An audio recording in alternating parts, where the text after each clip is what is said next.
to Hades, the reformer of hooker whores, and the bronze god, the one, the only, the legendary Chris Bay.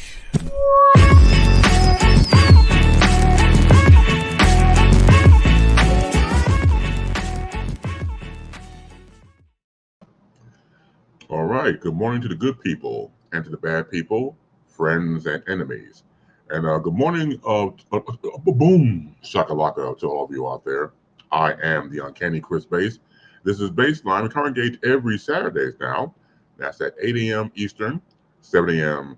Central, and Pacific time is just way too damn early for 5 a.m. So that's what we do here now. As you see on the bottom of the ticker, you see of course, the now infamous, or famous depending on your lens, phone number, which is 312-597-2106.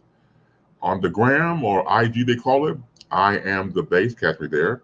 But most importantly, at all of that, make sure you go to this YouTube page, which you're on right now, which that's you over there and you in the corner. Make sure you subscribe, like, and share. Do that for me. I don't ask for much. It's always righteous for you to be here. And good morning to Lisa London. How you doing, Lisa? How's everything? Welcome everybody, of course, to the Base Nation. Everybody there in the comment section and in the peanut gallery, always doing what you do best. Let me get a sip of this. So, Skull. I should put more sugar in there. That's coffee. So I'm getting used to this coffee thing. I'm only drinking it while I'm doing the show here Saturday morning. So I feel more adult when I drink coffee for some reason. I guess I'm not when I'm not drinking coffee, but yeah, I'm doing that right now. So cool bean. Shout out to Webb Adderley and Cynthia Pinky Yvonne, my producers. I failed to not acknowledge them last Saturday. I feel bad about that. So shout out to them, my new producers, for a new show on Saturday morning. So as I said before, sometimes change is good.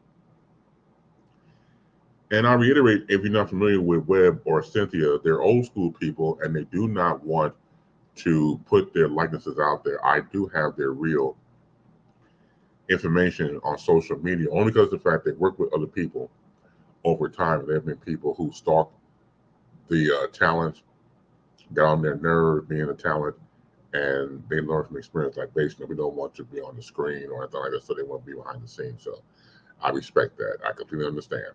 So, Webb and Cynthia, thank you always for being here as we continue on this excursion we call BaseLine. One rule that I have is very simple, very easy. No peep freaks. Hell no. Hashtag PEEPFREAKS. Make my peep a peep freak. Peep freaks are people who pay taxes, just like you or me or anybody else. And what happens is that when they see me, the bronze god, which I am, and they faint and they swoon or do both at the same time, which to me is very flattering. But I once got to dust them off. How you doing? Your thyroid all right? You want some Cheetos? The crunchy kind, not the puffy kind. Which one do you want? After they eat their Cheetos, they either stick and stay, or they take off. So it's entirely up to them. But after they see my greatness, which is what I am, the uncanny Chris Base, they can't control themselves, and I understand that completely. I'm a fair person. I'm a fair man. I brought back CBI Chris Base interviews this past Wednesday, and it was a delight. My first guest back into that excursion, Turi Ryder. Turi Ryder I've known for years at my days at WLS FM Talks here in Chicago, 94.7 FM. And she was the host that came on before the show I produced. So she used to do evenings from 6 p.m. to 10 p.m. And then I worked with a guy named Johnny Vaughn. I produced this show from 10 p.m. to 2 a.m. So always seeing her in the cross talk and just a really cool person. As a matter of fact, when my wife Vicky and I got married, she had given us as a wedding present a set of glasses that were like a tint light green, and they stood out and they were just wonderful. So Turi is someone I've always admired in before the gift that I received for the wedding. But man, it was just cool to reconnect with her and have her on the show. So my thanks to Turi Ryder for I couldn't have asked for a better guest to relaunch CBI Chris Space interviews. And now we'll return to its slot that we had before. That'll be 5 p.m. Eastern, 4 p.m. Central, and 2 p.m. Pacific time. Now, that time, people on the West Coast at Pacific time to check me out. I don't want them to check me out now because it's just too damn early. I understand. Shout out to Brian Snow. Of course, I do a segment on his program called Enter the Boom Shakalaka, and that airs every Friday at 11:35 a.m. Eastern, 10:35 a.m. Central. And my segment is about 25 minutes and some change, and just me pontificating about sports and other things that are in my cranium, which is very, very dangerous. But Brian allows me to do that. So shout out to Brian Snow, who I dubbed the Rain Man. His ability to recall sports minutia is should be against the law. And say Cole Johnson and Wiser Humphrey was not on the show yesterday, so shout out to them as well. As a matter of fact, going back to Cole Johnson, that's the guy that creates my intros and outros. So always shout out to him. He definitely put me in a different stratosphere by creating those intros and outros. Oh God, I should have had one. I thought I put no sugar in there. So I got a sweetie tooth, which is why my mouth is jacked up now. All that damn sugar I eating over the years. So I got a sweetie tooth, so I should have put in more sugar because it's okay, but it could be more sweet. Once again, I'm new to this coffee thing. Oh hell, Web and Cindy, why you tell about this coffee thing, man? This stuff is woo. It's again, I only do it when I do the show. When I drink this coffee here. Oh man, how's your week been? I hope your week was great. And hopefully, like I said before, I was asked just recently on Messenger, a good friend of mine, Lisa out of Ohio, who I know, and she was asking me why you make the change to do the show now. And I replied that I like a good challenge, and I'm paraphrasing my own self, to challenge myself to tap into a whole new audience. And you just never know. As I said before, the antithesis and the foundation of the show was a while back when I decided to do like a Saturday morning recap, and it was just fun. And again, not saying other shows I do are fun; they're also fun, but something about that time slot that kind of drew me into it. So it's going to take a time, it's going to take effort and perseverance. But again, I challenge myself in the whole endeavor. So I thank you out there for taking this journey with me as we ride along to build something here. Again, also go and tell 5 of your friends and 8 of your enemies that BaseLine has its own YouTube channel. Subscribe, like, and share. Please, please do. And everybody say we're trying to build something here, and I cannot do it without you. So thank you very much. Here in Chicago, we said farewell to a stellar broadcaster at ABC 7 Chicago, sports anchor, reporter, overall good guy, Jim Rose. Jim Rose celebrated 41 years here in Chicago, and what can I say? This is a stellar career, fantastic, dynamic, different, and myself personally, as an up-and-coming broadcaster, when I was even before I thought about radio and broadcasting in general, when I got to college, he was the guy that I would look forward to seeing to broadcast sports here locally on Channel 7 here in Chicago. So I was just mesmerized because you don't find too many people that look like us at that time. We talk about the 70s and 80s doing this broadcasting, or now because of social media, we're talking about traditional brick and mortar television station.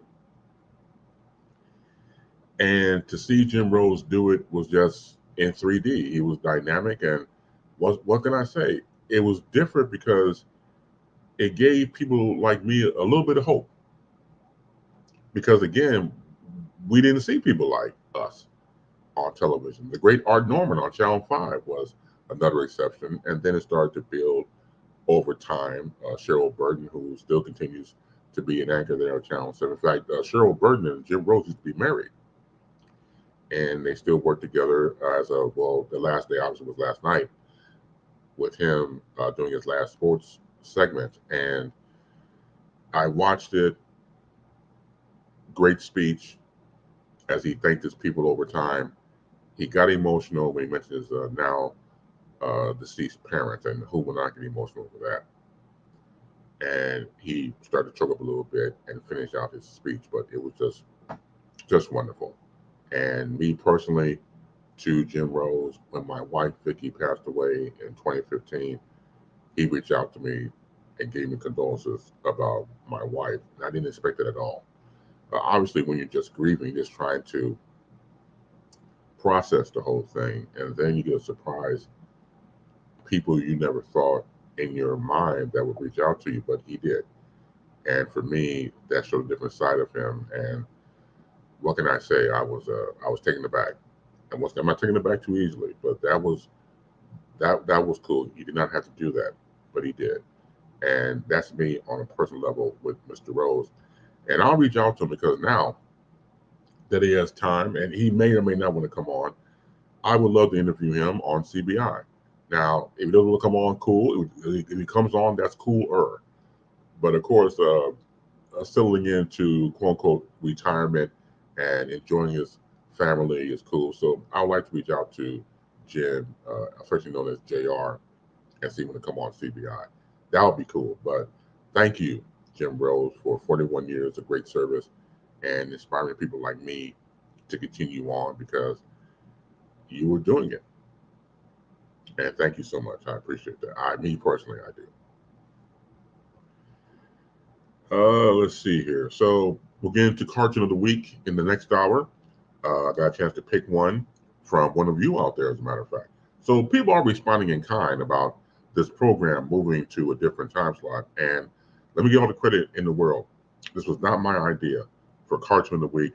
It was Lisa London. Lisa London had the idea, brought it to me, and I put it to the show. So thank you, Lisa London, for your idea. I'm not the one who tries to take credit for everything. If it's my ideas, then that's fine.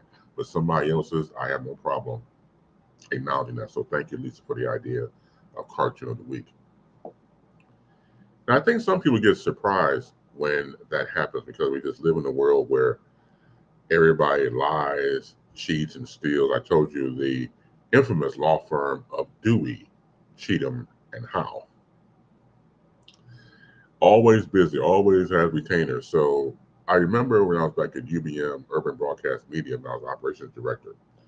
And my man D. Curtis Randall, who does gospel broadcasting, had come to me about the idea of then out of kind of like out of circulation, the great crazy Howard McGee.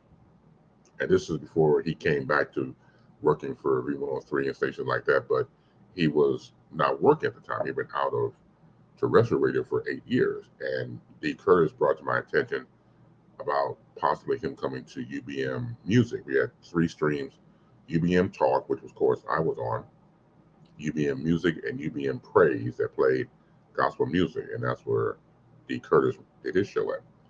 And so he brought to my attention. So when, the late Dr. Finney, who created UBM and created the place where we broadcasted from, I crafted an email to let him know that we can possibly get, we were in a conversation, sit down conversation with Crazy Howard. And I put D. Curtis's name in the email and letting him know that he was very instrumental of all this. And D. Curtis was kind of surprised. And that's a good and bad thing. We shouldn't be surprised. But you and I both know there are people out there who have no problem taking credit for stuff they steal and make it their own. I'm not that guy. I'm not that person because there's always enough credit to go around. Always. But when you just have people out there who want to shine for themselves and things of that nature, it can be very dicey. So I don't believe in that. I really don't. Hey, good morning to Barbara Jean. Saturday morning greetings to you too. How you doing? The biscuit of cheese is now here, so thank you so much. So thank you once again to Lisa for the idea of cartoon of the week. Cartoon of the week of the week will be in full effect going into the second hour. So we always do that in the second hour about cartoon of the week. And again, if you have ideas, I know some cartoons are very near and dear to you. Barbara Jean, as a matter of fact, had typed a long ass list of cartoons when I asked for it a couple of days ago via social media on Facebook, and she had a list that again sparked nostalgia. And that's the reason why we do it, because Saturday mornings was always our thing. We get up, scratch, go to the bathroom. Hopefully you did. You said you're in your pajamas. I always had get some cereal or some Eggos. So of course the Eggos you pop in the toaster and get the butter and syrup and everything else, and some milk, and most likely it was always cereal. So you get the bowl because it was quick and easy. So you get the cereal, whatever your favorite cereal was, you do that, and sit down in the front and watch TV or wherever you watch TV at. Cool being, see me, I'm a plain guy. My go-to cereal was and still is Kellogg's cornflakes. Yes, I know it's boring. Yes, there ain't no sugar on it. I ain't trying to have too much of the diabetes and stuff like that. So let's see. So that was my go-to cereal. When I was a child, my mom used to get this thing called King Vitamin, and that was a sugary cereal. And, and that's probably the reason why a lot of us have diabetes right now. All that sugar and stuff, and they didn't know. I mean, my parents didn't know it's like that, but all that sugar just kept you up, and I guess that was the reason. And so you do all that, get some cold milk, make sure it's cold. You drink it afterwards when you get finished. I can never get the cereal milk ratio together. I've always had more milk than cereal, so yeah, it was cornflakes by Kellogg's, and then King Vitamin when I was a child, it was like in the 70s, and then we had Captain Crunch was another one. I ain't really didn't have Captain Crunch till I became an adult, but in the days of my youth, yeah, just basic Kellogg's cornflakes. So what was your cereal coming up as we take the survey in the peanut gallery there in the base nation? So Saturday mornings when you was coming up, when you got dressed, when you still had your pajamas on, that was dressed, and then you went up front or wherever you went to watch Saturday morning cartoons. What was your cereal of choice? So yeah, that was my thing with that. The basic Kellogg's cornflakes. Oh, I wish I had sugar here. Once again, I told you before, I'm drinking this coffee, but I should have more sugar in it. Pardon. Gee, it's good, but it could be better. I told you I got a sweetie tooth inside my mouth, and yeah, it's kind of rough. I should have. Too bad we don't have any sugar here, because I do my show on the dining room table here. But man, I wish I had some sugar. You want some sugar, baby? Yeah, baby, I want some sugar. Yeah. Oh hell. So again, what was your breakfast cereal of choice coming up when you were doing the whole Saturday morning thing? As we start a new tradition here on Baseline Saturday mornings, always very grateful for you to be here. You don't have to, but you are. Let's see.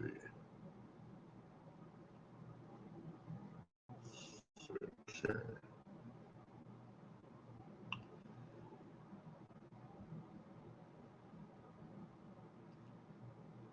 Um, see, this is the reason why this gets on my nerves. So again, I cannot or refuse to pay for more streaming services because I mean it's a lot to ask for. But I really wanted to see Picard, of course, standing for Star Trek: The Next Generation. So the Picard character played by, it just the reason why I'm upset because I was hoping that Patrick Stewart in the lead would be on CBS. they promoted, was it, I guess it was on, what, 4 or 5 years ago, maybe? These seasons have a different timeline because, again, what I'm referring to in this particular episode, it said, let's see. So this is the final season, and I got to check out how many years the card's been on. Okay, season 3. So 3 years ago, they're promoting it. It's on Paramount Plus. I'm like, God damn it, I can't afford another streaming services. So I was hoping that it would be on the one that I had, but let's see. I asked a question about your cereal back in the day. Let's see. So Lisa, corn pops and frosted flakes. See the sweetie stuff. Yeah, there you go. Barbara Jean, corn flakes and Cheerios. Okay, Cheerios. Yeah, my mom likes the Cheerios nowadays. I can't get with Cheerios. I don't really care for it. Barbara Jean, sugary cereals mold made the milk sweet. Ugh. Well, yeah, that's what happens. You're supposed to get the sugary cereal, make the milk sweetie, and then go from there. Then you drink it, or you go dump it. I always drank it. Going back to say about the whole thing about the card. So in my timeline, it says the following: deleted scene from Picard season 3, taken from the Bounty episode 6 of Picard's final season. The deleted scene sees Will Riker ask his one-time colleague aboard the Enterprise just why he's taking this new warrior monk persona, and he's talking to Worf and offers a very tragic answer. So obviously I can't play it, but it really is a powerful scene, and even the cadence that Worf has is different. It's not as forceful, like agreed and stuff like that. All that's changed. It's more normal. I hate to say it, but and it was interesting for him to take on the character from the standpoint of it going through something tragic for him to change his persona. So it's a powerful scene, but my guess is, again, some people saying in the comment section that they should have kept the scene. My point is that I wish it was on CBS, but of course it's the final season, it ain't gonna happen. And now, of course, you get it on Blu-ray and stuff like that. I'm like, I don't have no Blu-ray stuff, but yeah, it's just a lot of streaming service out here already. I don't need to add more. I can't do it.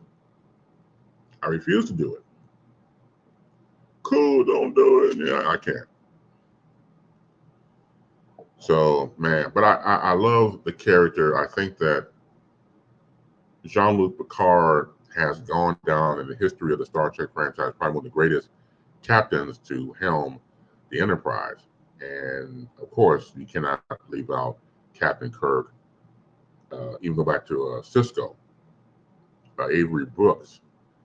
Yeah, he was another powerful captain. So characters like that. And I remember on the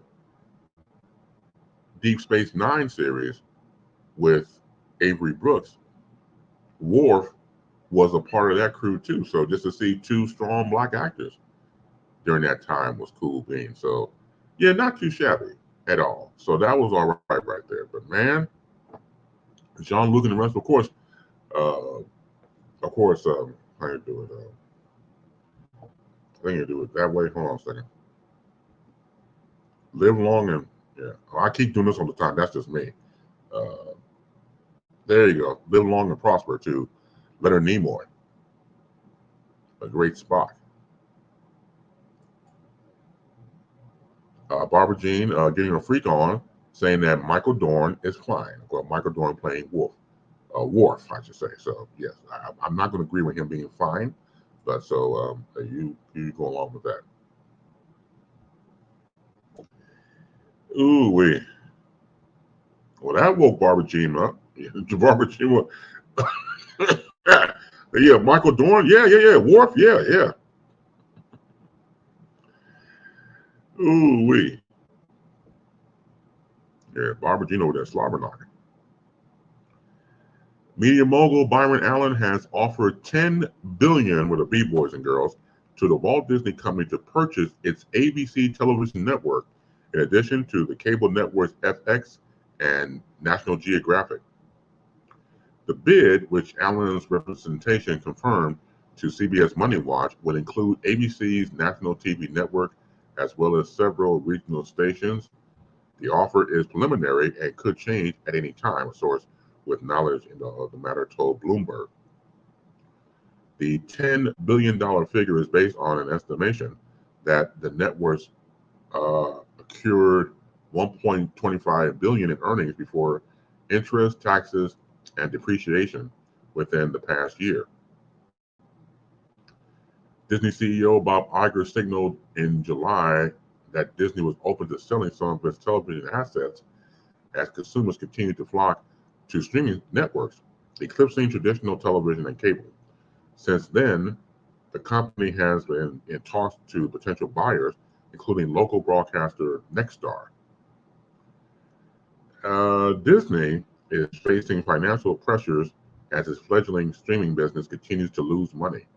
The company's streaming unit has lost more than $11 billion since its debut of Disney Plus in 2019, and during the most recent quarter alone, it reported $512 million in losses, according to the August earnings report. Byron Allen is the founder and CEO of Allen Media Group, a global media production and distribution company which owns the Weather Channel along with several regional sports networks and broadcast TV stations. So, of course, Allen's background, some of you may know, Allen entered the media business in the early 1990s as a successful career as a stand-up comedian on programs like The Tonight Show and as host of the late-night talk show, The Byron Allen Show, according to his bio on the company's website. In 1993, he founded CF Entertainment, later renamed Entertainment Studios, a division of AMG, which he built into a media empire worth roughly $1 billion through a series of acquisitions. In 2022, he tried to buy the Denver Broncos, a move that would have made him the first black majority owner of an NFL franchise, but was ultimately outbid. So there you go. He's in the running to buy ABC for $10 billion, boys and girls. So congratulations to that, just to get the bid in. I mean, how much money this man has. So remember, him and Tyler Perry were bidding to get BET at one point. So let's see. I'm also a fan of Avery Brooks, Barbara Jean types as well. Let's go to the phones. Let's say hello to our guest here. Good morning to Mark Sims. How you doing, Mark? Yes. Yes. Old people get up early, so you should be in that category, right? I know, Doc. It is good to hear from you, man. How you doing?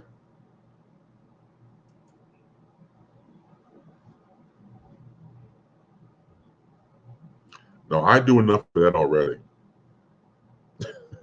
We no need of both of us complaining, Doctor. Yeah, no, you got that right. No, good night. I mean, look, man, part of what I do is complaining, so I don't want people to say that's all you ever does is complain. Well, yeah. Oh man, good. First of all, let me tell everybody real quick. Mark Sims is a fantastic person when it comes to speaking his mind. And even though, for example, I'm promoting my show, right? Here comes Mark talking about Stacey Davis Gates is a hypocrite. I'm like, dude, well, why don't you come on the show and talk about this? So we're gonna get into this right now because I thought about you when I was thinking about doing this topic, and I want to do the topic. So let's get into it right now. So I want to get your take, obviously, on the whole thing because you feel so strongly about it. So Stacey Davis Gates, of course, the CTU president, she appeared on CNN this past Tuesday with Abby Phillip to tell her side of the story of why her eldest son is attending private school. Now, she said, meaning Gates, she speaks out against school choice. Gates, on her tweet, says school choice was the choice of racists. Now, you off the bat said that she's a hypocrite because, again, she talks about the fact that she had 3 children who attended public schools at her neighborhood, attended public schools and everything else. So this was a choice because her eldest son plays a sport that is not in public schools, in private schools. So this is part of the interview she did once again with Abby Phillip on CNN. Your take, sir. What do you think?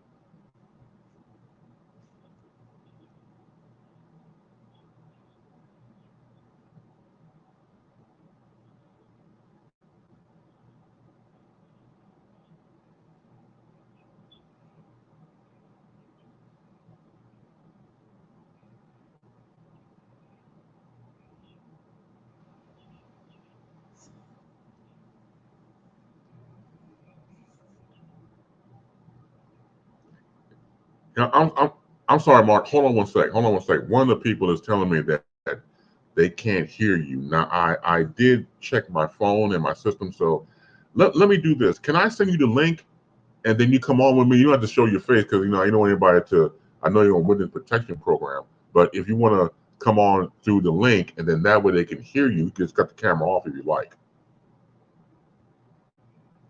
Okay, cool. All right, thank you. Okay. Give me your email. Send me your email address and I'll send you the link. Okay, thank you. Okay, so this is why I hate this shit. Excuse my language. Again, we can't hear your caller. I don't know what's wrong with this damn thing. I tested out before I got here. So yeah, I'm gonna stop having phone calls, man. This is getting on my nerve. It just can't be going back and forth like this. It says here that everything's connected. So what can I say? So I'm sorry about that. I thought it was working. It was working before. It has life. So I hate technology. I hate it. It was doing all right until this shit happened. So excuse me. You know how I get about technology? Oh God, I wish that it had an ass. I would kick it. Really. Doing good. Okay. All right. So give me a minute. So I'm gonna have to do some things here real quick. Thank you, Lisa, for telling me. But I hate that, man. So I'm gonna have to do this. So give me a couple of seconds. Oh, yeah, boy. You try your best to do stuff, and all of a sudden it just goes to shit. Let's see here. Okay, so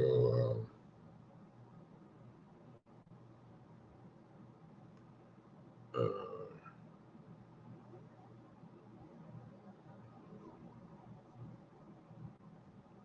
hold on, can't get that.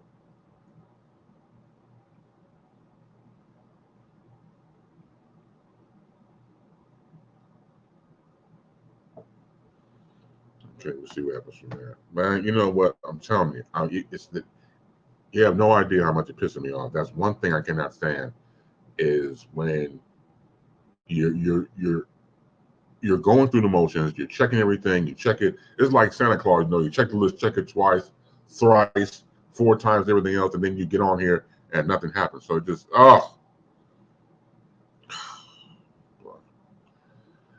okay. So the hell with that motherfucker. Okay. Okay, let's see.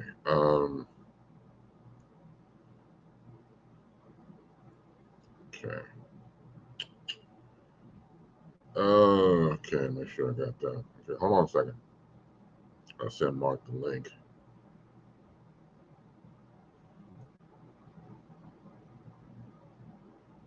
Okay.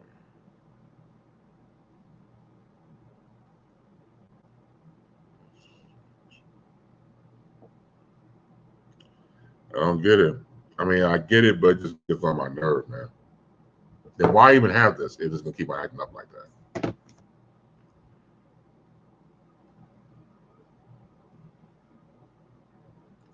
It's a bad investment.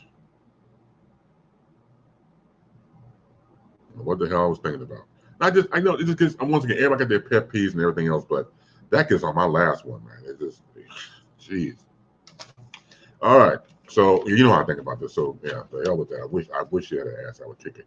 Anyway, so going back to Stacey Davis Gates, again, here's a person who is championing, quote unquote, for Chicago public schools, but yet you have your eldest son in private school.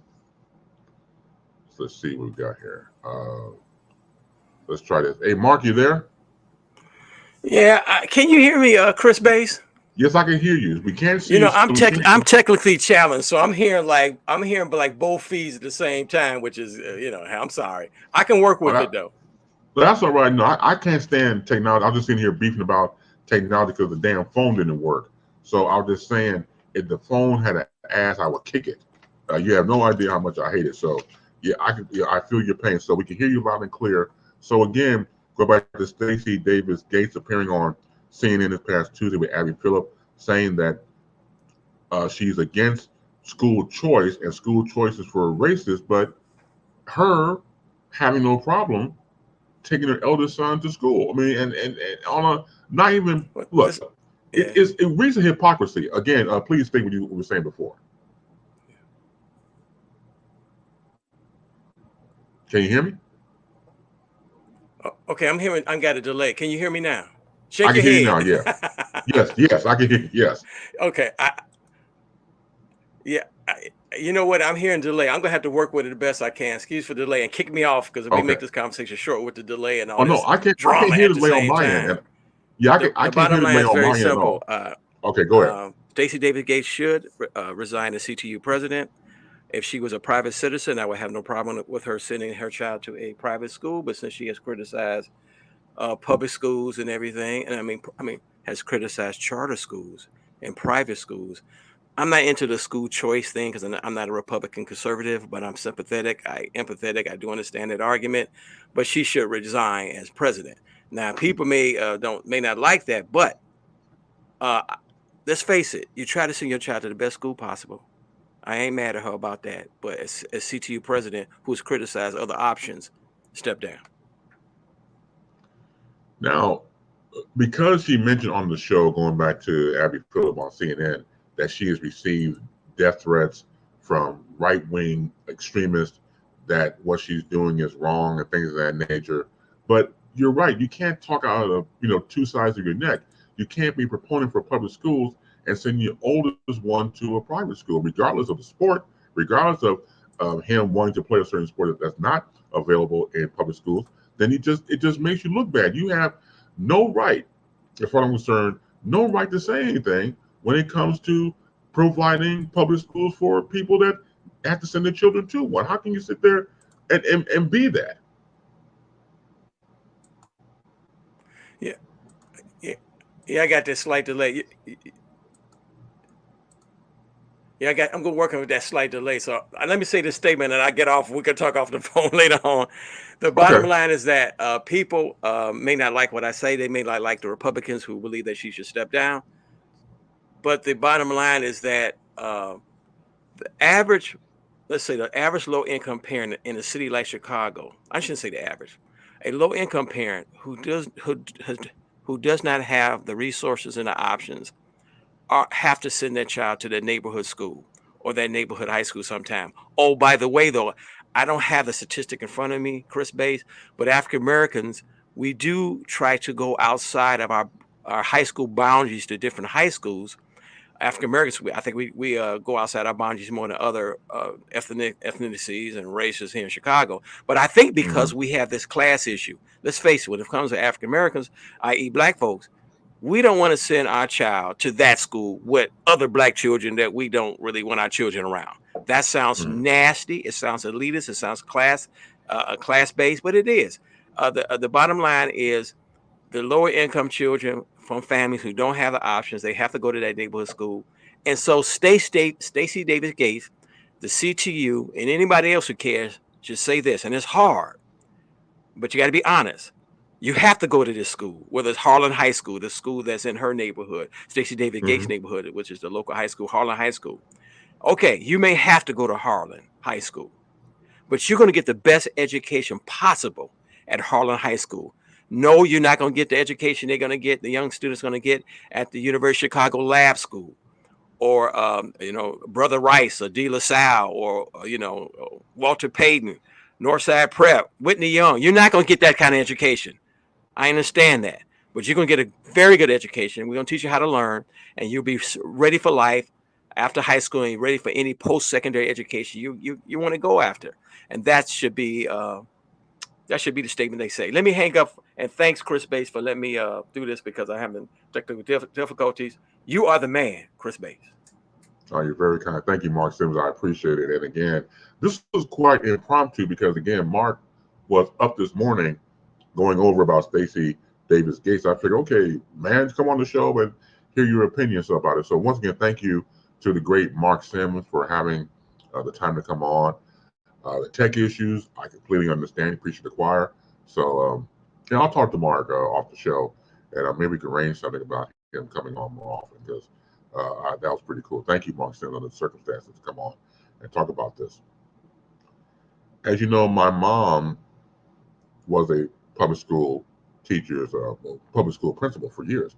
And me and my sister Tiffany, how would it look if we went to private schools and she's a public school principal? So just on that alone, it touches me because, of course, I come from a educational family, and that would be completely hypocritical. It would be my mom and dad's decision, but what would it look like? So my mom was definitely pro public schools, or else she wouldn't have worked as a school teacher, becoming a principal. Before that, being I want to say the first Black female mathematician for the Chicago Public School Education, for the Chicago Public School Board. So that alone, you don't want to be hypocritical, but some will look at it that way. So just the fact that Stacey Davis Gates, when I saw the interview, she also mentioned again about her 3 children attending public schools and things like that, trying to not only backwalk, one of the moonwalking was tap dancing and all types of, umbawa, whatever African dance she was doing. She was doing a lot of that in the interview. And she didn't really, in my mind, answer the questions that Abby was giving her. And she was definitely skating and moonwalking around it. But she did have the guts, quote unquote, to go on the show and give her a point of view. And I think Abby did a great job trying to center the question about rhetoric matching the actions. And it just did not from that perspective. So no, it didn't come off well to me. So you go check it out for yourself. You go to CNN on YouTube, and Abby Phillips did, I think, a masterful job trying to get her to admit, but it didn't fit. You must have quit. Ooh, wait. So let's see what else we got here. Yeah, I was taken aback by that. And there's another thing that she said, meaning Miss Gates. Let's see.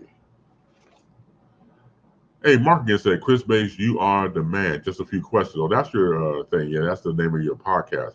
Yeah, Mark, I'm going to talk to you after the show. Maybe we can arrange something for you to come on here a little more and chop it up with me, if that's okay. So, no, you're the man. Game recognizes game, sir. So thank you again to Mark Sims. This is what the CTU president said in a letter to the members. Our critics want you to believe that, quote unquote, social choice, school choice, is a black and white issue that lacks nuance and hard choices for people like us, Black families, especially when you're parenting a Black boy in America. Once again, this is Stacey Davis Gates, president of the Chicago Teachers Union. Yeah, that don't fly with me, doctor. I was born yesterday, but I stayed up all night, so that's just not going to work. And maybe it will work. Maybe that okie doke will work on people who don't know the system, but no, no. Hell no. So once again, I'm referring to Saturday morning cartoons. Once again, the cartoon of the week will be next hour. That Scooby-Doo always said, a Rasta Ruck. With that one, Miss Gates, a Rasta Rock Ram Ruck. Yeah. So I was saying before about Byron Allen making a bid to buy ABC Network. Also, another story, Sean Diddy Combs intended to buy majority stakes in BET this earlier in the year, as did Byron Allen and Tyler Perry.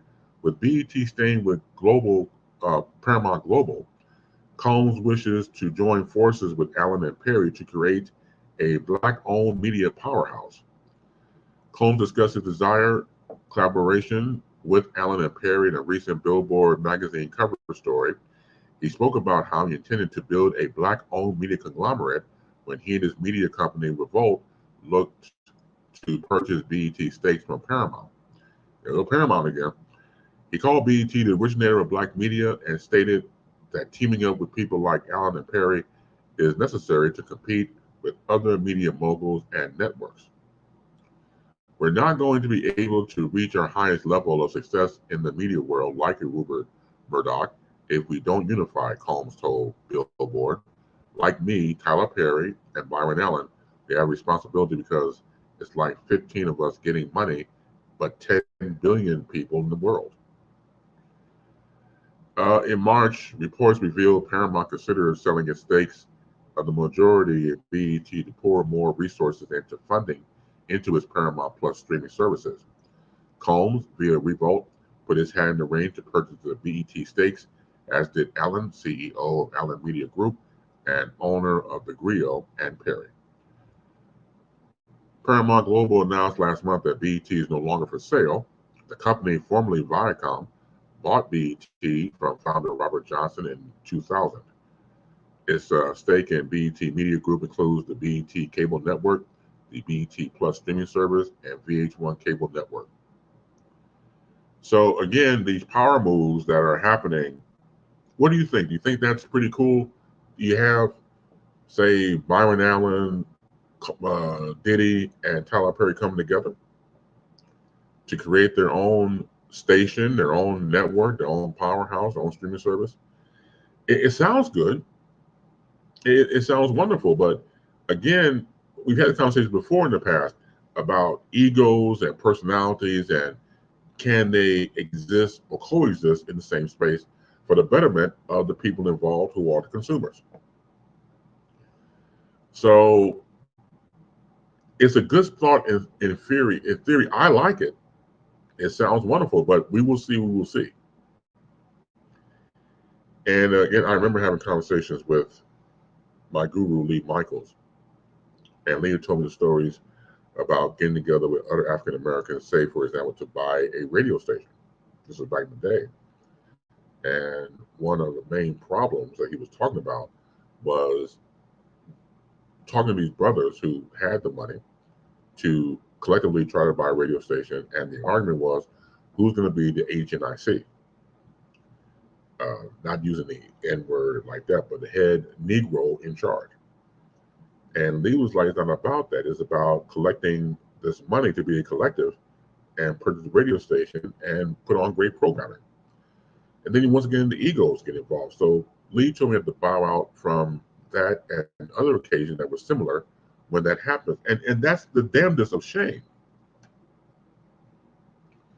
It is, because it would be nice if we did have our own. I mean, look at it, going back to BET. BET back in the day was a wonderful resource coming up as a teenager. And again, cable wasn't out that much. If you had cable, that was a luxury, dog. You went over to your friend's house if you had friends and go over to he or she homes and check out BET and MTV. I'm on my MTV and stuff like that. I want my MTV, Sting and the like.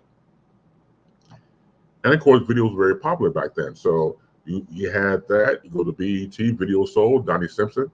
Check it out, those wonderful videos of the day. And it was, you knew you were watching something very, very special. But then come to find out it was owned by white people. It should be no surprise. I mean, BET, look, Robert Johnson in the beginning, yes. But then it started to take on a whole new life of its own. Just me as a fan of BET. All of a sudden, a booty shaking video. Don't get me wrong, I like a good booty shaking video like anybody else. I can see it be a hypocrite.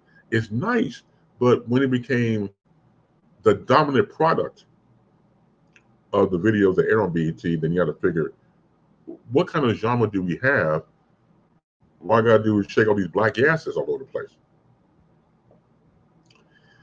And of course, during the overnights, they would have paid programming. Of course, got to fund the station. I understand that. But then again, when we had BET in its programming stages, yeah, of course, once again, go back to the great Donnie Simpson, that's one of the best interviewers ever. In a sense, I don't really think about him as an interviewer that much because, like, out of sight, out of mind. But yeah, he was great at what he did. Very natural.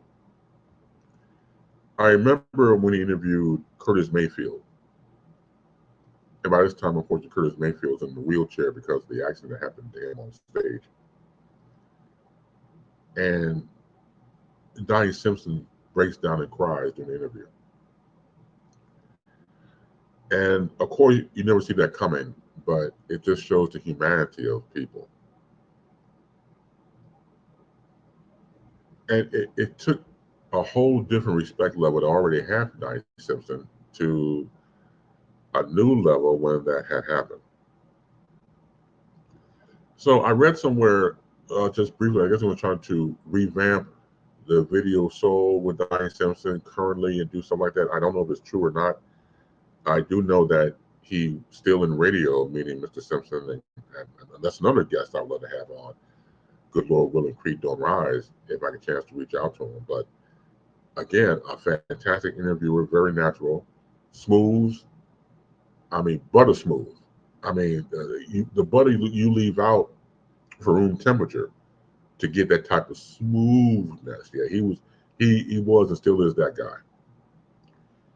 And so the history of it was it Angela Stribling, I believe her name was, did evenings on there as well. BET News. How can you not forget Ed Gordon? Ed Gordon. I mean, the man definitely was network material. He could have easily, I don't know if his background, if he did network news or not. My guess is probably yes, just guessing because of his style and demeanor. Could have easily anchored, say, an evening newscast on the Power 3 networks of CBS, NBC, and ABC. But yeah, he another guy that I also like to see. BET News, Ed Gordon, Tavis Smiley before he lost his damn mind. I liked him.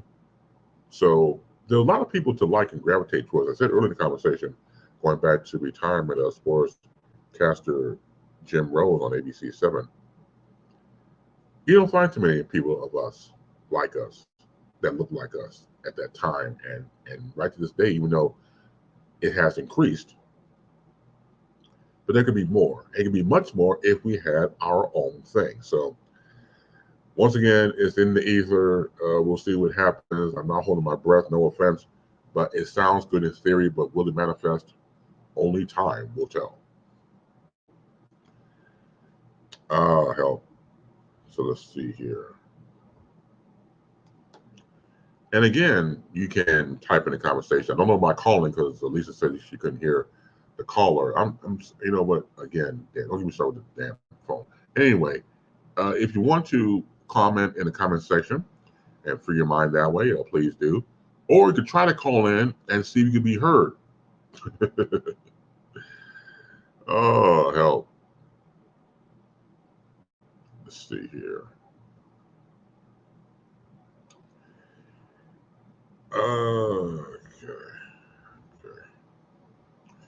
The Wonder Years has been canceled at ABC after 2 seasons.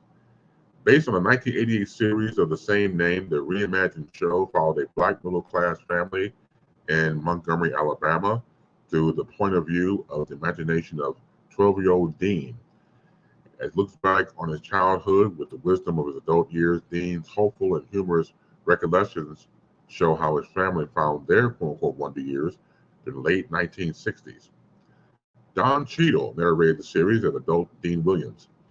He was joined among the cast of Elijah E.J. Williams as Dean Williams and so forth. Goes on to say that, hold on a second, why is this stuck? Hold on a second. You gotta be kidding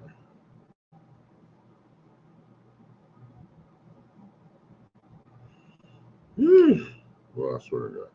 Okay, the Wonder Years joined Big Sky, Alaska Daily, and The Company You Keep among the list of the ABC's canceled scripted series this year.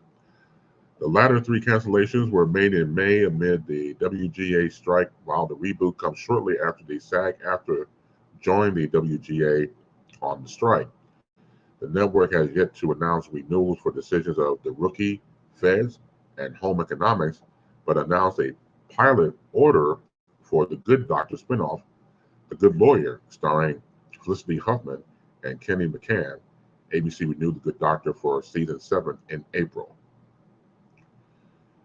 Lee Daniels and Mark Velez of Lee Daniels Entertainment executive produced the series along with the show's original star Fred Savage. Saladin Patterson served as writer and executive producer. The series is produced by 20th Television, a division of Disney Television Studio. Well, it seems as though now that the lifespan of a scripted show on network television seems to be 2 years. Or even if it's not scripted television, well, say scripted television on, say, cable, seems to be 1 or 2 years. And that's quick. Of course, we can binge watch it and get reacquainted or get acquainted with it, but that's quick, Doctor. But that's the way of the business nowadays. It just seems as though that if you're going past season 1, you're lucky. You're very lucky. And then you go into season 2 with a possibility of being canceled. Hell, the possibility of being canceled after season 1. Showtime had this wonderful series called The Man Who Fell to Earth. And I, for one, was hopefully banking on a season 2 just to do a great wrap up and go from there. But alas, there's another show, I want to say, I think it was HBO or Showtime, The Watchmen, that starred Regina King. Another fantastic one and done show, and never got picked up for season 2. So I get tired of getting into these programs without any type of ending or recap or continuation from season 2, because season 2 is like null and void. That's if you're lucky to have a season 2. It is beyond my comprehension, Doc, but that seems to be the premise of how these things are done. Ooh-wee. So what can I say? I just, you take it with a grain of salt, these programs, and when they're able to come on. And of course, you just become a fan of it. You like the storyline, you like the characters, you do a deep dive, and then you're in it. But when you look at how you go through the business of the whole thing, jeez. It's like, why waste my time if you're not going to be around for a little bit? But it seems to be the average of a year or 2 if you're lucky. Yep. I don't know. It's the damnness of shame. So I don't know. So what do you think? I don't. You want to get on board with some of these programs, but again, you're going to be there for a little bit or not.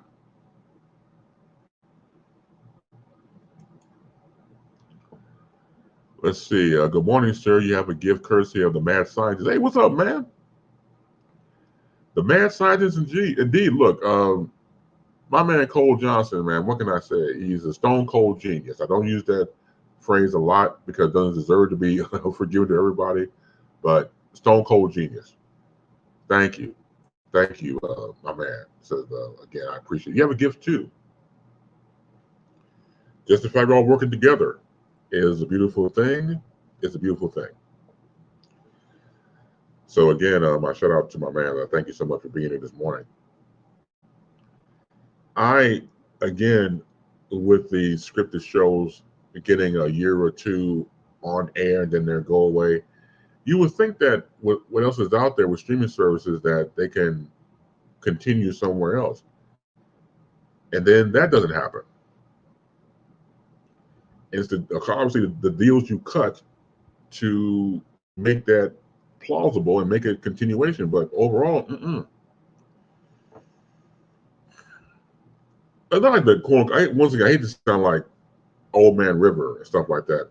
I like the good old days, Sonny. When I would watch, say, for example, The Sopranos on HBO. Fantastic series. James Gandolfini. God rest his soul. Tony Soprano. Lights out. What is the fate of scripted TV in light of the writer's strike? Lisa London asked. Good question. Literally in limbo. Literally. I don't get why these people are so tight-fisted. We're talking billions of dollars, once again, with a B, boys and girls industry. And again, now these writers are making money. They're living check to check. They don't have the palatial homes that some of their upper tier echelon writers have. They're making ends meet. So I appreciate with SAG getting involved, SAG after getting involved, which is my union, getting involved to help out with the writers just for money purposes concerned, just to get groceries and pay rent and light. It's just greed. That's it, that's all. You can't tell me you can sit at the negotiating table and give these people the money that they deserve, or at least meet them halfway in some situation. It's just fucking greed. Excuse my language on Saturday morning, but I cuss throughout the week. And it's a damn shame because, again, we're talking about something that can, I think, don't get me wrong, I've been in the negotiating tables about programming when I was once a part of a show that was supposed to go national at one point, working across the table from people at CBS Radio. So I get it. It's a bloodbath. I understand it, but it just seems to me that it's basic greed that they don't want to pay out. They won't miss it and pay these people.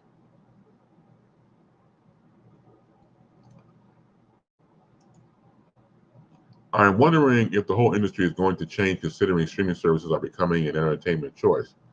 Cole types. I go along with that. I do, and they're probably angling that direction as well. But there's nothing wrong with having both. Or at least you can just abandon one for the other. Abandon terrestrial movies for going for streaming only. That could be in the future. And the future is now.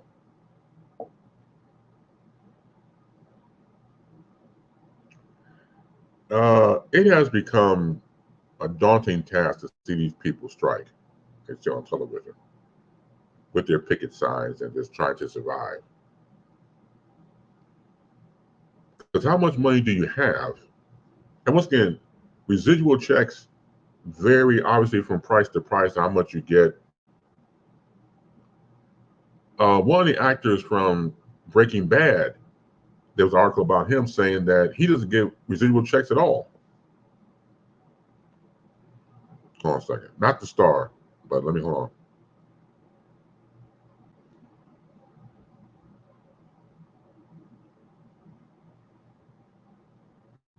Let's see. Aaron Paul, who played Jesse Pinkman on AMC series Breaking Bad, he said that he gets no residuals from Breaking Bad whatsoever. Now, again, these are case-by-case basis, but it seems to have a common thread with actors and writers. So, I don't know what the holdup is. I'm not privy to it. I just know that it could be solved, but it seems like it doesn't want to be solved. And it goes back to what Cole type. It could be a possibility that the industry could take a trajectory shift and just do streaming only. So when you think about that, say that was the argument. Say that they wanted to go to streaming only. Now, look at what you have here. Look at here, as old folks used to tell me. Look here, boy. You have the option nowadays to stay at home and not go to movie theaters. We still go to movie theaters, obviously, because of light of COVID, and we were able to get back to quote unquote normal things, and we started to do that. But if you had the option to stay home or go to the movie theater, which one would you pick? And that's, of course, through a streaming service. So it depends on the person, him or herself, for that option. I would, me personally, probably opt to stay at home. I haven't been to the movie theater in a while. Don't get me wrong, it's the great experience. You get there, they changed everything nowadays where you have the big comfy seats and the service are coming to you about what you want to eat from the menu and stuff like that. And it's wonderful. It really is. But you can stay at home and pause and go to the bathroom and God knows what you got to do.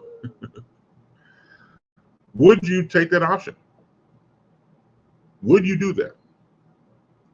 Or do you want to go back to the good old fashioned going to the movie theater with that experience? Or have the experience at home? If we're looking at having the experience at home, then you have to change the game completely. And then go through revenue sales through purchasing online. So we will see. I still go back to the whole greed thing, man. Just straight up greed. Let's see here. So again, Free Your Mind Saturday. Please do that as you comment in the comment section.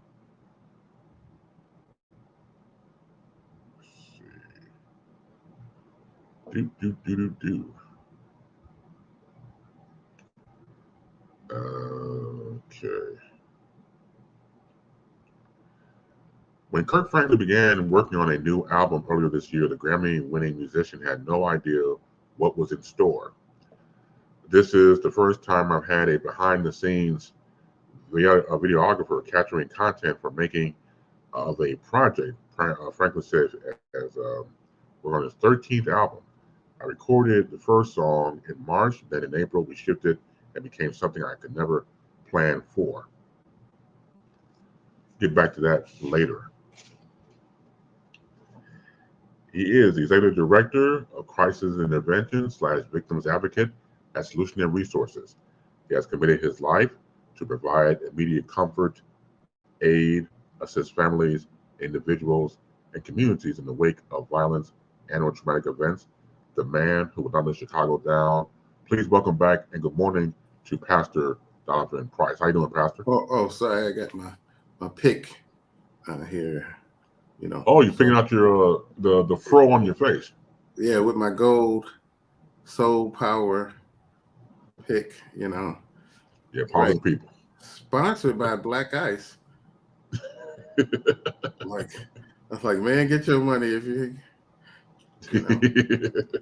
But yeah, so I'm back from Washington D.C., sir. Yes, sir. How you doing? So how was that event? Pretty good. Incredible trip. I spoke at Howard University, actually. And how was that? That was beyond understanding. You know, those young folks will give you hope. That's for sure. That's good.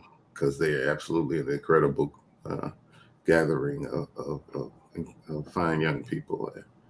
Intelligent, mannerable, just the whole nine, you know.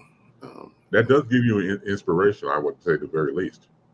Oh, absolutely, absolutely. And then I had FBI stuff all week, and that was, of course, beyond understanding to be able to go to Quantico, to be able to go to some places where everybody can't go. And so that in itself and see how some things are run for our country in terms of keeping us safe and keeping us here every day. Just incredible stuff. Well, like I said before, it has to be, when you look at things of that nature, this, going through what you do on a daily basis, it does give you hope and does give you inspiration because again, you're seeing a different side of people, and from the standpoint of you say young people give you energy. And you sit back and say, man, that's great. You vibe off of that because obviously we were young ones too, and to see that in that type of purity, it's amazing. I mean, even like the cashier at the bookstores, young lady that's there was just so mannerable and inquisitive about what I do, and just like asking questions, intelligent questions on that end. It's just incredible, man. Just incredible. Well, how long were you in DC? From Sunday to yesterday afternoon. Oh man, that's great. Yeah. That's 9 to great. 5. Well, I know. Mm-hmm. I was 9 to 5 every day, from Tuesday through Thursday, with the bureau, with the FBI. With the FBI, Well, yeah. I'm 9 sorry, to please 5. continue. That's good. I don't do that too often. What's that? 9 to 5. Yeah, and I had to wear a suit. Oh Man. no, man. Yeah, come on, man. Even though now I can tie a Windsor knot, which has been a lifelong dream of mine, but I had to do it, and I was able to do it. Now I can do it without any thought. So that's if nothing else on the trip happened, the fact that I learned to tie a Windsor knot is sorry, Windsor knot. But you looking sharp, Doctor. You got some pictures, man. You send me, man. I never seen the suit before. Yeah, man. I got some pictures. I got a picture that I took on a bench that had a thing on it at the FBI headquarters, and everybody says that I look like a mannequin, but it's all right. As we say in the business, they mama. So your mama look like a mannequin. Your mama look like a mannequin. Your mama look like a mannequin. And she got one arm too, right? Right. The best one I've heard just about is you know what? Your mama look like a bald-headed white man. That hurts. Right. That hurts. It's like they put some thought into it that you don't want. Right. Into thinking about your mama. Your mama jokes. You might have to do that as a segment one day. Your mama jokes, and people go, look, man. If you don't have a tough skin, don't be involved in it because the dozens ain't no joke, man. It's very thought provoking. You really don't want to get into it with me. I have way too many brothers and sisters. So I'm sending you them pictures, man. Okay, cool. And then let's see what else has been happening. There's no stats for this week other than it was a lot. It was a lot going on. Last night it was a lot, but that wasn't us last night. And then I got caught up in them closing downtown. Didn't realize that it would affect like Cermak. And so I was going down with some folks to have a couple of wings at Cermak. And the highway closed. You know how it turns off from Cermak to this Lakeshore Drive? Yes. They closed Cermak off. So every single car on the highway had to merge into one lane to go the Lakeshore way. It was but I was able to get off at King Drive using the not what they call the median, using the shoulder. And so hey, and I never driven on the shoulder, so it made me feel kind of like, hey, this is cool. I'm breaking the law. I'm breaking the law. Breaking the law. I'm breaking the law. I'm a lawbreaker. Right. I'm an outlaw. Right. Off law. Right. PWA, pastor with attitude. Right. That's right. That's right. First album coming out straight out of church. Right. Straight out of church. I would love to be on that album, man. Just do like a special guest, throw down rap lyric or something. Straight out the trash. Right. Yeah. Going straight from Greater Mount Compton. Right. Oh man, good stuff, man. Go back to the whole FBI thing. How'd you get involved in that? I was hooked up with them a long time ago as somebody could help them with community engagement. because they really didn't have anybody that knew the city, and some of the things they were going to do in order to begin to do community engagement were just not something you do in Chicago. They were basically Right. going to just look for pastors in the yellow pages and just call them up, Yeah. which wouldn't have been too successful in the Black community, I don't think, in the first place. And so one of their partners at CPD said, I know a guy.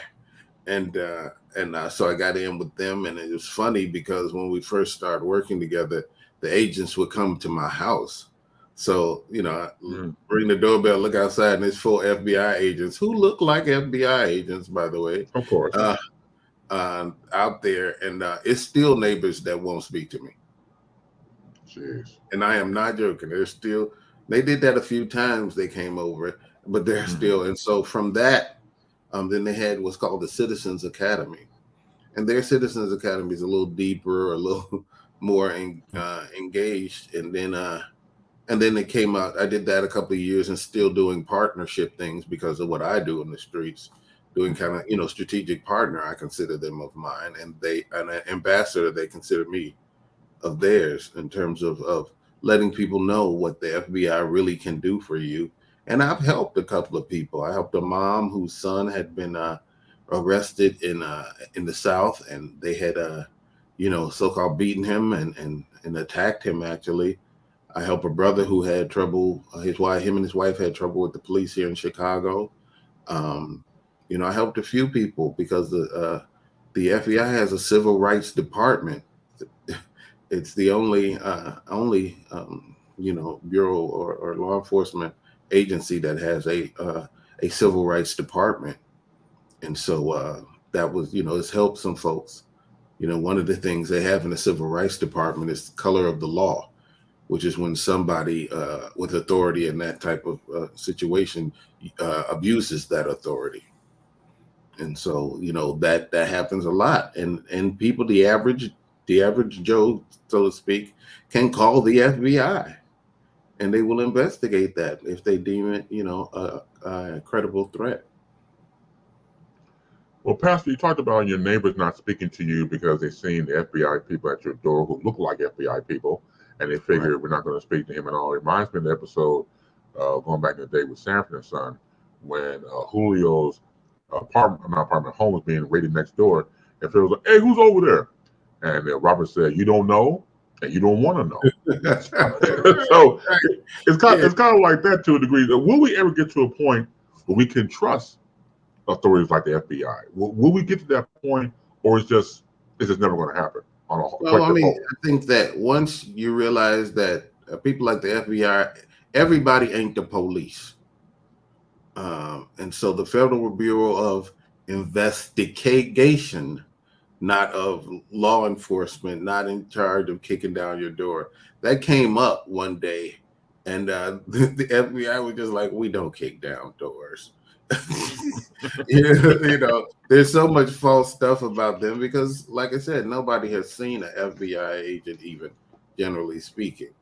And with that being said, that means 100% of the stuff we so-called know or think about the FBI comes from television. Yes. And none of that is true. I'll attest to that after this week. That none of them, 100% of it, just about is out of there.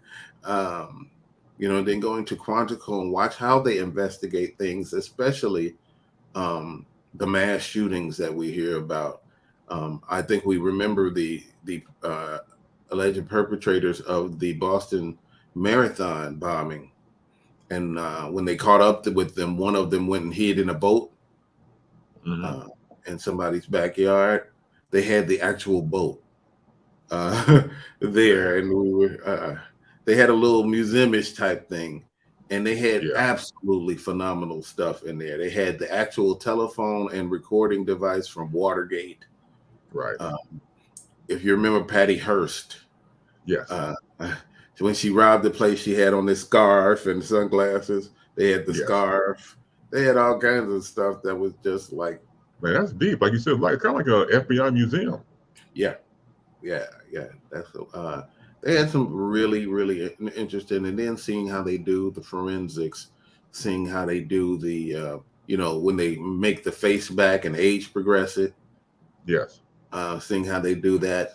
Getting a full explanation as to how a composite is done, that type of thing. It was incredible, man. Man, that is a journey to see, and again, it's life changing.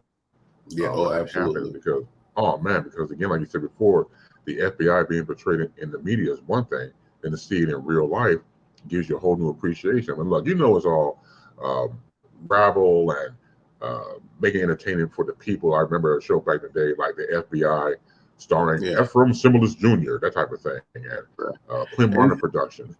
And they would go out patrolling. You know what I'm saying? The FBI does not do that by any stretch. It's not made to do that. And then there were some things that were deep and troubling. Don't think that part doesn't exist. And it was more stuff that we don't want to see. We don't want to know. And that stuff is interesting. One day we'll take some time out and I'll go through all of that, everything that I did experience in a little more detail, or more so what I learned, what I saw, in some places, that nobody gets to go. Definitely nobody gets to go. Some classified, or not classified stuff. Well, Pastor, again, thank you for all you do, and once again, sharing your experiences with us so that we'll know and be better for it and things that day. Before I let you go, as I told you before, and everybody else, we call Cartoon of the Week that we have every week. We do the second hour going towards the end. So when you was coming up, what were some of your favorite Saturday morning cartoons? Well, my favorite cartoons weren't necessarily Saturday morning. I know that probably doesn't matter. But I would rush. It's cool. I'd rush home to see Magilla Gorilla. All of the, there were cartoons affiliated with certain shows. Yeah. And so Magilla Gorilla had Yippee Yappy and Yahooey. The Three Musketeers take off. Right. They had, and then the Banana Splits came on afterwards. Even though the Banana Splits themselves weren't a cartoon, they had this thing called Danger Island, which was crazy. They had Gulliver's Travels, which was, Gulliver was really good. Those two cartoons and their affiliates, Bing Bing Bing, Ricochet Rabbit. Yes, there you go. Sneasley and Breezley. And then after those two, you can like Speed Racer came on. So Channel 32 after you came home from school was just an incredible place for me. I didn't even really watch Channel 9 with the things they had, Giggle Snort and those type of things. I did watch it every now and then, but I watched it when it was BJ and the Dragon before Giggle Snort came along. There you go. That's right. So, I preferred, those type of cartoons. I was up Saturday morning, but, I was watching Shazam and all kinds of stuff on Saturday morning. Man, once again, wax nostalgia. Pastor, thank you for sharing and everything you do. And once again, I have you on is talk about those type of cartoons, because again, of course, it's like an old man river again. I don't mean like, it is what it is. Get off my lawn, you kids, but they don't make that anymore. And there was a different gravitas to it. And of course, nowadays, man, I don't know what the hell these so-called animated stuff is nowadays. I hate to say it, but when we talk about that in Saturday morning, just has a different feel to it. So again, thank you for sharing. More information about you. Where can they find you at, sir? Well, they can find me in DC actually for the second time, and still haven't seen the White House, Congress, the Lincoln Memorial. That's a goal, and it is a shame. Who goes to Washington DC? I saw the side of the White House as an Uber went down the street. Was like, it's down there. The side of it, right? Not the whole thing, but the side, right? But I do have one joke for you before I tell you. Sure. It's like says I've been away from Chicago, but since I've been back, I've just been like, wow, man, I know they shooting. Wait. Oh man, they shot my glass. Now this is a real shot glass. A real shot glass. Okay. They shot my glass, right? Okay. But it's a dangerous and shame, Pastor. You never know what to expect from me, bro. I never know what to expect from me. Well, that's the great thing about it. That's the cool thing about it, Doctor. We don't know what is unexpected sometimes, man. But I love you more for it. Thank you so much, Donovan. I have a peaceful weekend. I'll talk to you next week. Amen. All right. Bless everybody. God bless. Thank you, brother. The one and only Pastor Donovan Price joins us every Saturday morning, the second hour, right here on BaseLine. Thank you so much for what you do. Well, yeah, just the fact that he was able to go to D.C. and be a part of the experience working with the FBI hand in hand, that's not too shabby at all. So, and again, like I said before, in the future, he'll come back on and get into detail what had happened with his experiences there working with the FBI. So, kudos, of course, to Pastor Donovan Price. My next guest coming up, these are two men who I was brought to by a mutual friend of ours who I just met recently. And he was like, you got to have these brothers on the show, man. And we talked about it, and I went on their site and saw what they were doing, and it needs to be brought to the table. Please welcome to BaseLine two individuals who are doing something very unique in their communities. We're going to bring forth Navarro Jackson and Bill Johnson. Good morning, gentlemen. How you doing? Good morning, Mr. Base, sir. How you doing? How are you, sir? Man, it's good to see you, Doctor. Man, you two got the whole headset on, the microphones, everything else. You ready to go? Hey, we're ready to take off. Yeah, we stay flight ready. Hey, that Pastor Price being in sharing me some shot glass, huh? Right. That's what you call a real shot glass. That's a real shot glass, right? Exactly. Man. He left out one cartoon, the Jackson 5. Yes, from ABC. You're right. Oh man, yeah, that was the one. Growing up in Los Angeles, every Saturday morning, 11 o'clock. Well, that was the cool thing about Barry Gordy. I give him credit his foresight into promotion of his artists. So with them being a young group and coming up through Motown, that was a constant weekly promotion for Motown, if you think about it. Yeah, really. Man, fantastic stuff. Absolutely. Yeah. But Navarro Jackson and Bill Johnson, first again, thank you so much for coming on with me to talk about your incredible story. So let's give a quick background of each gentleman. So let's start with you, Navarro. Tell everybody a little bit about yourself. Oh, I'm a native, born and raised in Los Angeles, California. Joined the Marine Corps back in '78. Did 6 years, got out, and managed a restaurant for about 15. Just recently retired, and now that I'm retired, I have all this time. Me and my friend Bill here, we're been doing a lot of online flight simming, and we wanted to take the online thing to the next level. We actually built a flight simulator. I built one in my home, which I take a lot of pride in. Then we also built one at our community center for the kids, and the kids seem to like it. We built the simulator to give them some other alternatives other than basketball and football and stuff like that. We have a community center right down the street from us, and the kids utilize that center. We have all kind of functions there, and we have the flight school every summer to, what is it, Bill, 2 months? June, July. 2 weeks in June, 2 weeks in July, yeah. We offer that to the kids. Everything is free. The classes are free.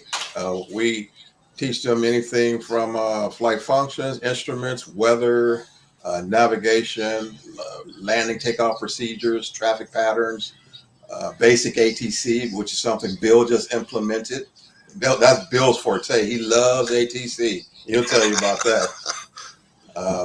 But everything we do, we offer to the kids is free. We feed them.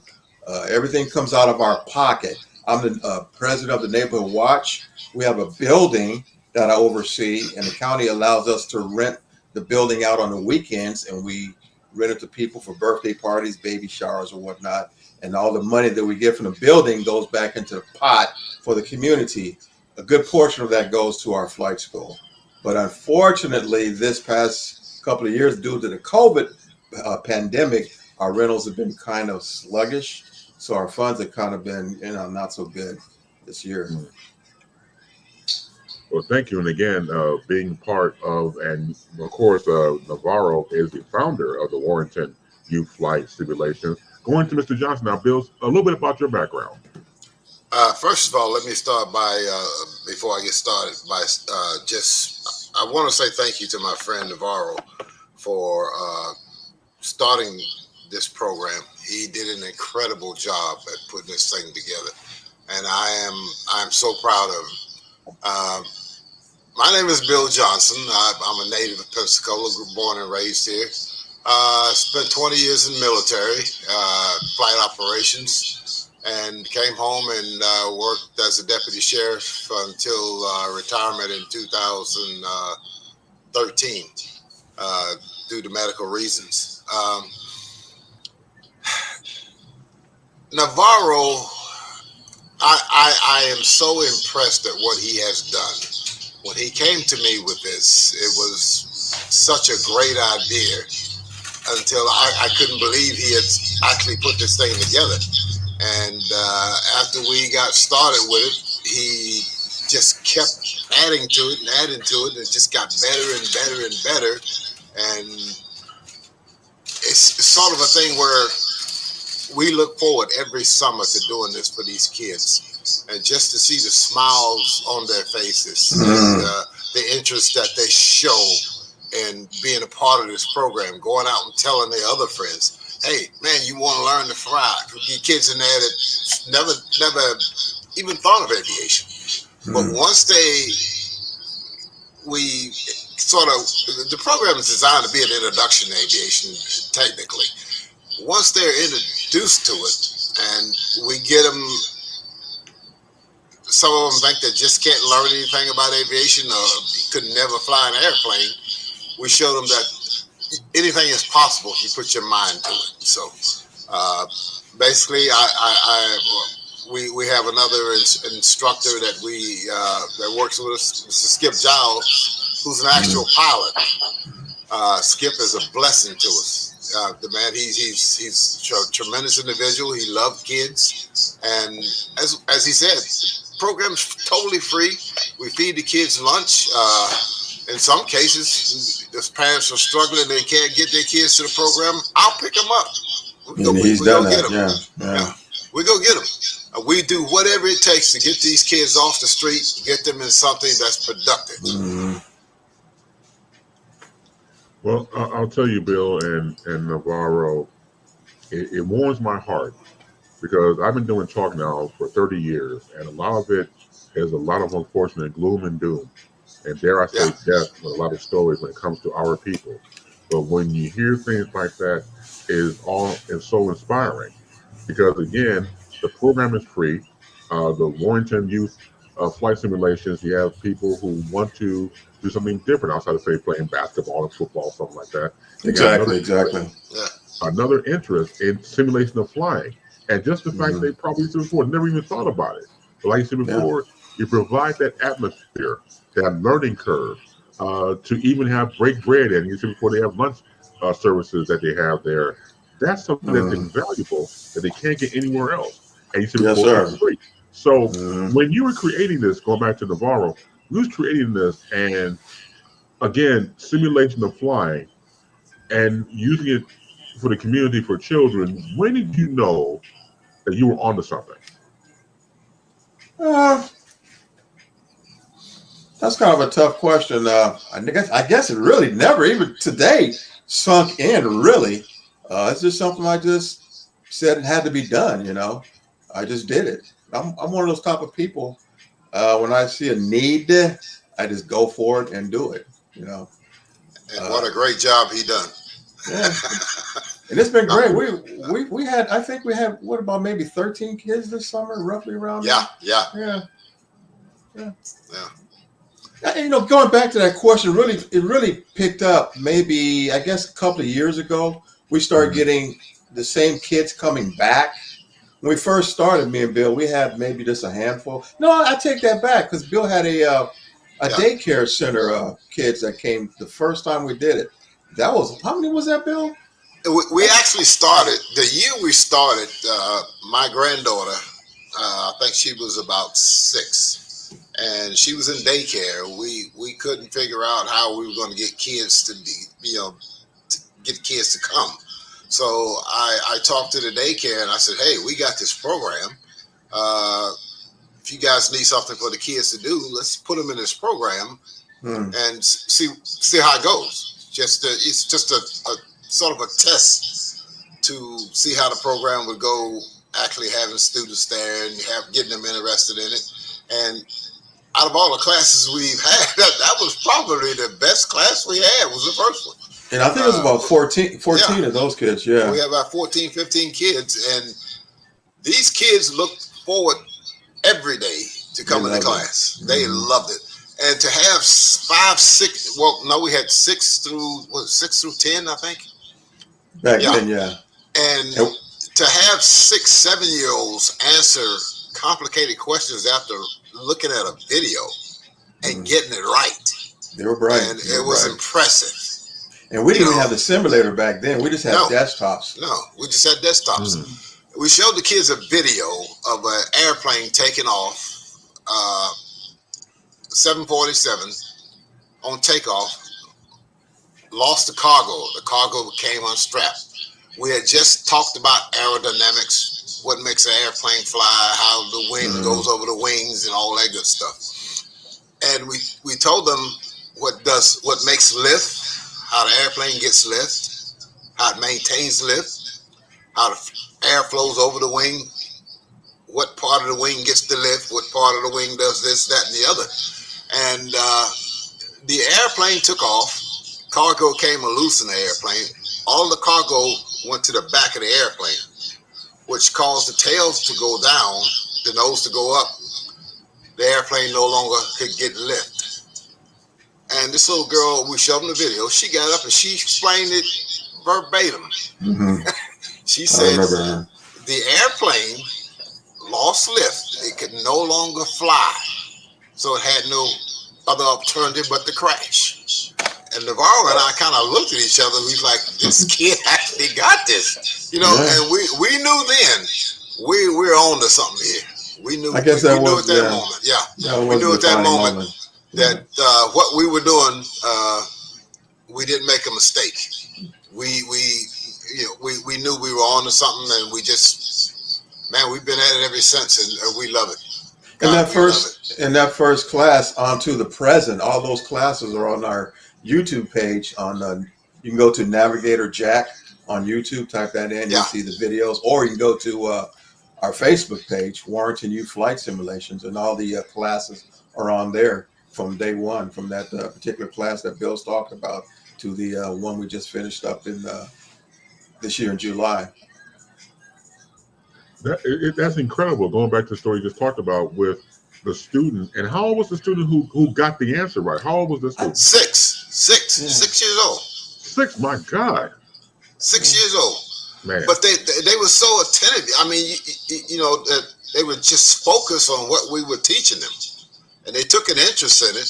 Yeah. And once they did, the entire class, the entire 15 students could answer any question that we asked them. I mean, they got a little rowdy sometimes, when typical kids, So, but we communicated well with them. We made them understand first as a class, we need you to take this serious. We informed the kids about all of the openings in aviation constantly. You got pilots that are constantly retiring, pilots that are, just doing different things. The maintenance field in aviation is open now. It's wide open. A lot of the schools have transferred from flight until maintenance now because the need for maintenance personnel is so great. So the field of aviation is wide open now. So it's a good place to be if you want a good paying job. Field of aviation is wide open. And let me say one thing too. Our classes are very relaxed. We don't just talk about aviation. If they have any type of problems, we're open up to hearing what's going on in their lives. There are some days we have classes, and our chief instructor, Skip Giles, who's a CFI, he'll just hit on things other than that. We have one student that was Cayman. We got one young brother. He came there. He was so quiet and reserved. Wow. And after about a few weeks, that brother was so out there, open and expressing himself. Because we teach. We want them to be relaxed when they come to our class. Right. And talk about anything. Yeah. Anything. And basically, it's not only a flight thing. We, as we teach the kids the different, especially like navigation, where they have to measure distance on the map to figure out the distance from one airport to the other. We kind of kick a little math in there. Any term that we use, like has to do with aviation, we ask you what that term is and what it means. We want you to know what that term means. So it's kind of like a school thing, fun thing with aviation. Matter of fact, the young gentleman that Navarro was speaking of a minute ago is now one of our mentors. Yeah, we have 3 of the students we've made mentors now. So they assist us in instructions doing the flight training on the actual simulations portion of it. So these kids, they're learning. I mean, big time. They're learning. They all know flight procedures. They know how to navigate to point A to point B.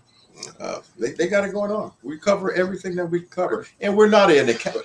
Let me say this first of all: we're not an academy. We are a simulation. Yeah.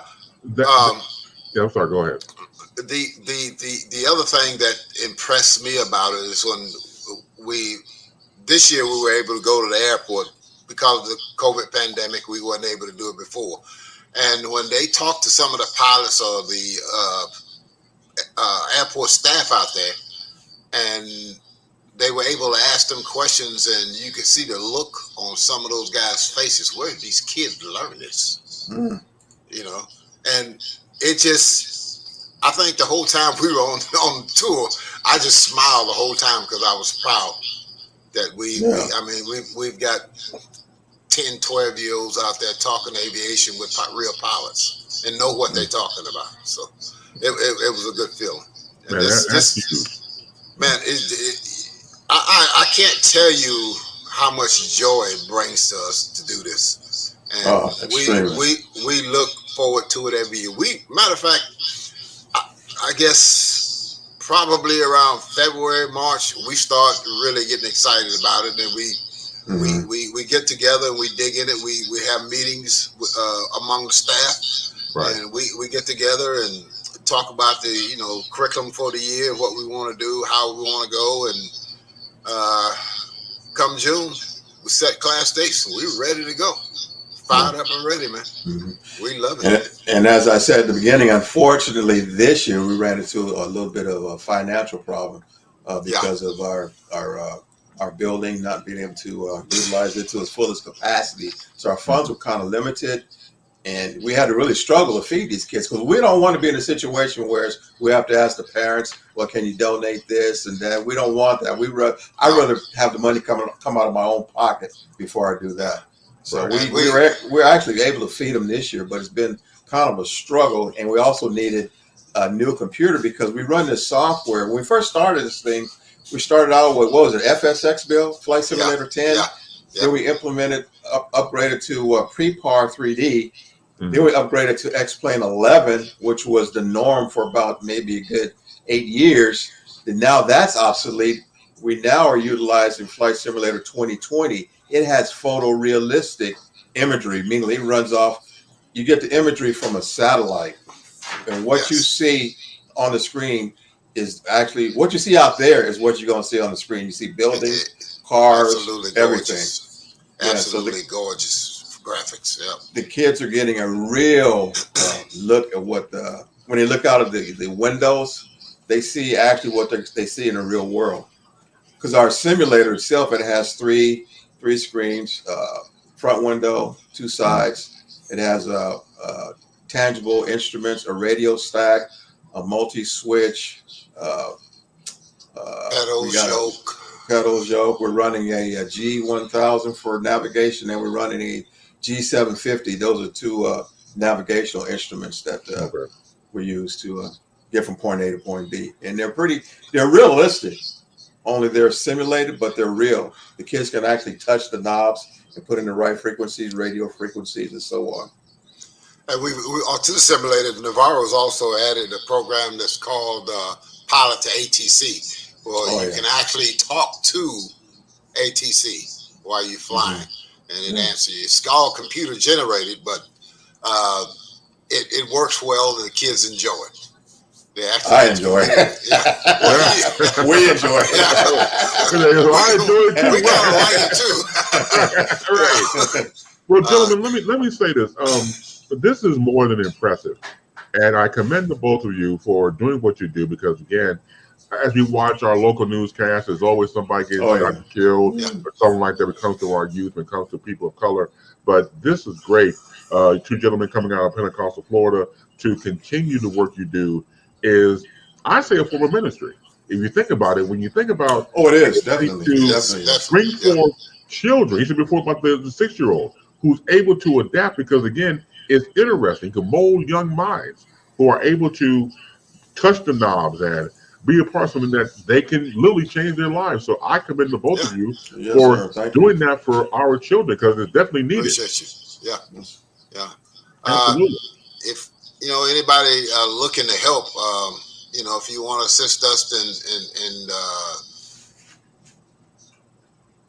we definitely need help for this upcoming year. Keeping this program going. We have a GoFundMe page. Navarro, you can give them if you go to Facebook, everybody's familiar with Facebook.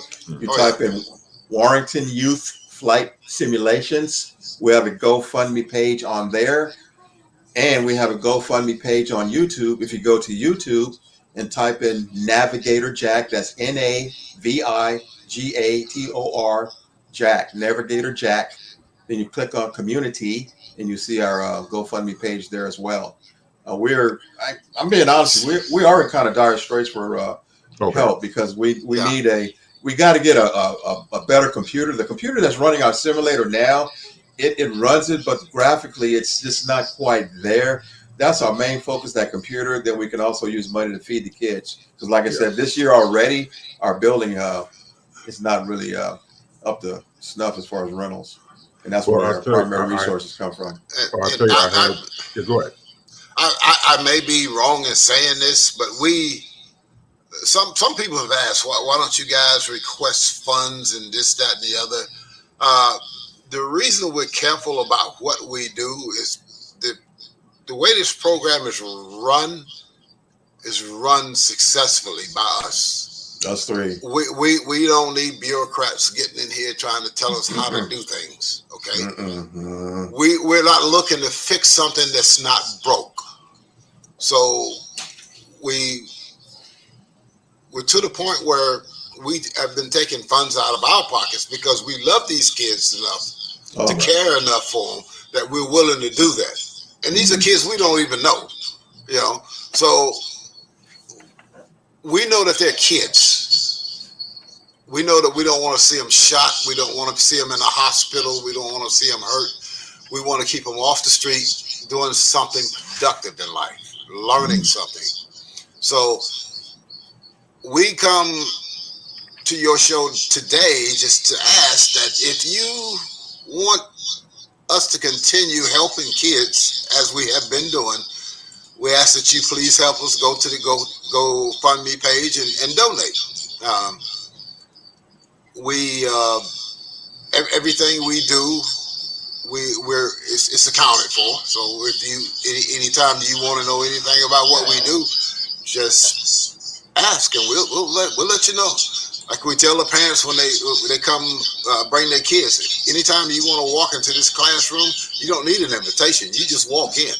Right. Everything is the whole time the kids are in school. We have 2 video cameras running. So if you want to know what's going on in that classroom during the day with your child, just ask us. We'll give you the video.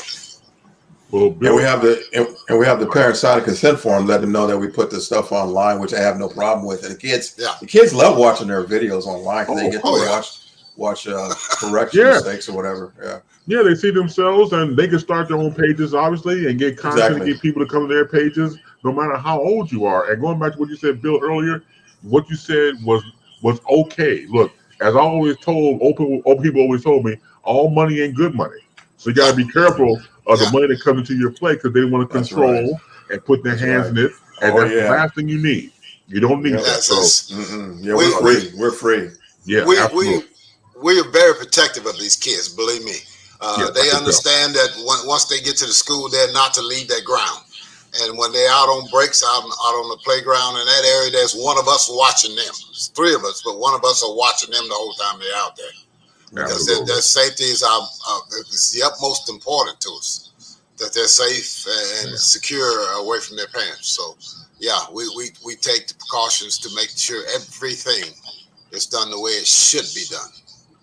Well, again, I want to thank the both of you, to Navarro and to you, Bill, for doing what you do because it's needed. And I told Navarro this last night we were on the phone, and I mean it sincerely. Whenever you want to come back, you have an open door policy to come back and promote this. I give you my word. Thank you, sir.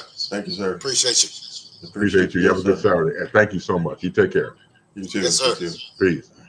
Bye bye. Once again, Navarro Jackson and Bill Johnson coming on for the Warrington Youth Flight Simulation there in Pentecostal, Florida. And once again, dynamic. When you think about what's out there from the standpoint of just youth, black youth in general, and you're able to have that type of alternative to learn about flight and flight simulation at a young age. And we said before the story, we just talked about the 6-year-old who knew how to answer the question about a situation in flight.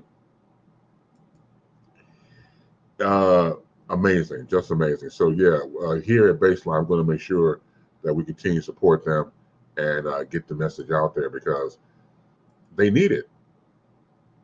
They definitely do. So I'll keep you posted on that in the future to have them. As I said before, they're in dire straits when it comes to money is concerned. And who is it? But if we're able to donate something, it all adds up. So I might have to do a little. I've never done a quote unquote social media radio song, quote unquote. I might have to look into that seriously. Ooh, wait. So that's always good. Makes me feel proud.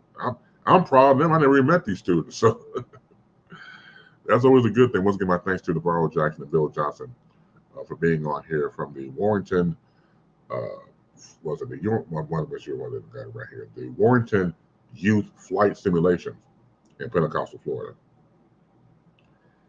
So you and I continue on with Free Your Mind Friday. Of course, not Friday. She's bad host.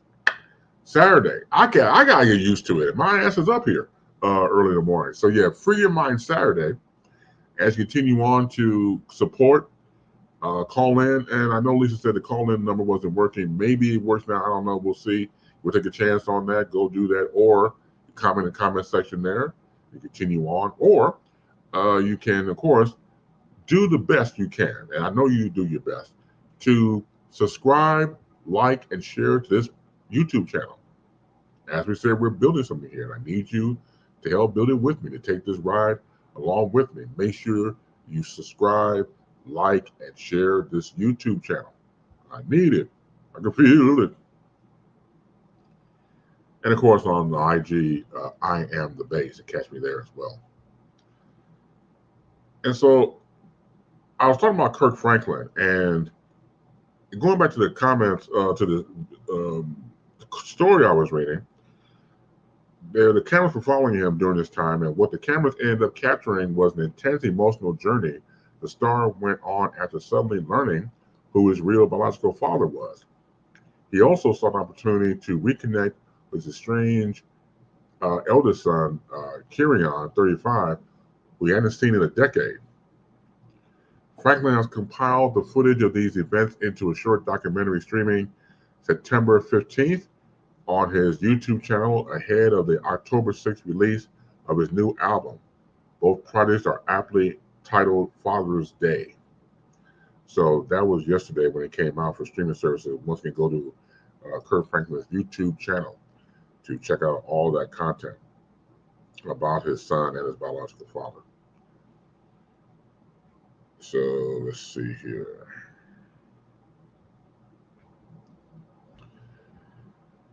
The convicted murderer who escaped from a Pennsylvania jail was captured on Wednesday with the help of the heat censoring aircraft and a police dog, ending an intense 2-week manhunt that unnerved residents in the Pennsylvania suburbs.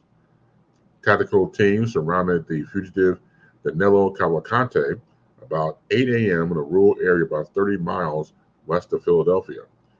He tried to crawl away, but a police dog named Yoda bit him in the ass. I'm sorry, no, he didn't do that. Yoda subdued him, and he was forcibly taken into custody, Pennsylvania State Police Lieutenant Colonel George Bivens said.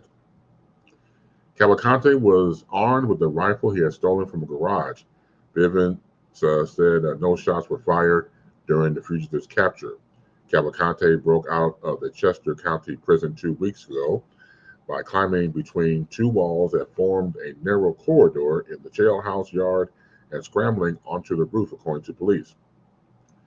It's never easy to find someone who doesn't want to be found in a large area, Bivens said in response to a question about the extended manhunt during a Wednesday news briefing. Cavalcante survived on watermelon that he found on a farm and drank water from streams. Robert Clark, a supervisor with the U.S. Marshals Service Fugitive Force Task Force, told CNN, relaying information his officers learned questioning Cavalcante and his capture. He was hiding in fecal matter underneath leaves and foliage so that law enforcement could not track him. He was a desperate man, Clark said. Cavalcante's endgame was to carjack somebody and head north to Canada, and he extended to that in the next 24 hours. Cavalcante escaped on August 31st while waiting to be transferred to the county lockup to a state correctional institution to begin serving a life sentence for killing his former girlfriend. His capture began shortly after midnight on Wednesday when police responded to an alarm at a nearby home. About an hour later, a Drug Enforcement Administration aircraft picked up a heat signal and tactical units converged. After he was captured, about 24 police officers in tactical gear posed for a group photo with Cavalcante standing in front with his arms pinned behind his back. When asked about the photograph, Bivens said he was not bothered by it. We are proud of their work. Now, first of all, congratulations to them getting Cavalcante, but that picture did disturb me a little bit. You ever see those pictures of hunters who hunt in the wild or the woods, whatever, and then they capture the prey and they have the prey on their hind feet, whatever, and they take pictures of everything else, whether that's, say, animals, manimals, fish, whatever. And it kind of reminded me of back in the day when you saw racist, quote unquote, racist hunters who would shoot and kill black men or black women or anybody and have them up like trophies and taking pictures. Now, does Cavalcante deserve any type of sympathy? No. But I thought it was interesting the authorities take a picture of that and they said it was okay. Yeah, that was odd to me when I watched that. But yes, I'm glad they got him. The manhunt is over with for 2 weeks and he escaped and they got him. But yeah, that photo op of all those officers around Cavalcante, I was not cool with that personally. But that's just me. But what can I say? Oh, help. So there you go with that. Let's see. Hold on. Let's see. Yeah, it was just strange. So today's cartoon of the week is the Super Friends. My shout out to Kevin Short for giving this suggestion when I had on my Facebook status.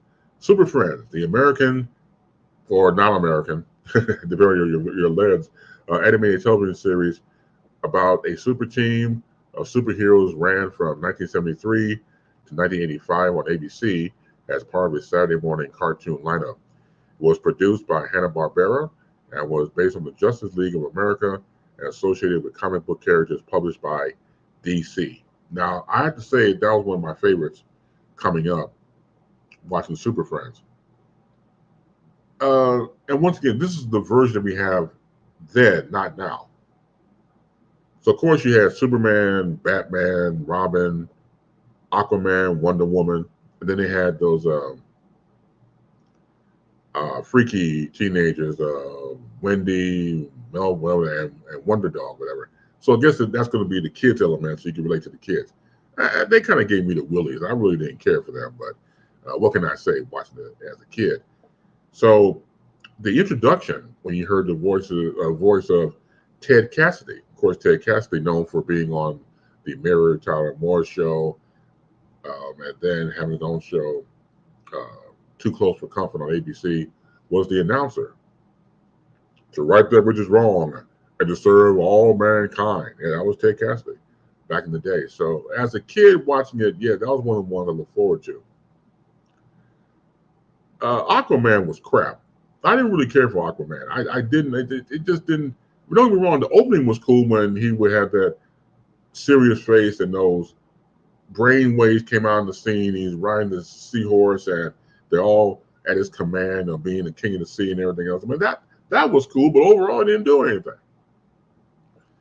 It was one of, okay, it's like, okay, Batman check, Superman check, Wonder Woman check, Aquaman, okay, we'll bring his ass along. We don't care for him, but yeah. It's like, we went, Aquaman, yeah, he all right. Yeah, he all right. He's just along for the ride. But no, as a kid, I'm like, we could do without Aquaman, no offense. But that is the Saturday cartoon of the week, Super Friends. What do you think? Did you watch Super Friends coming up on ABC for the Saturday cartoon lineup? I did, as I said, and they had different versions of it, Challenges of Super Friends and stuff like that, different versions as they continued on. But I was like, Aquaman, you can sit down, Doc, and go back to Atlantis. Now you see now obviously what they've done, they souped him up for live action. So Jason Momoa playing Aquaman now. Okay, because you gotta give him that badass look. Right, because you don't have the luxury.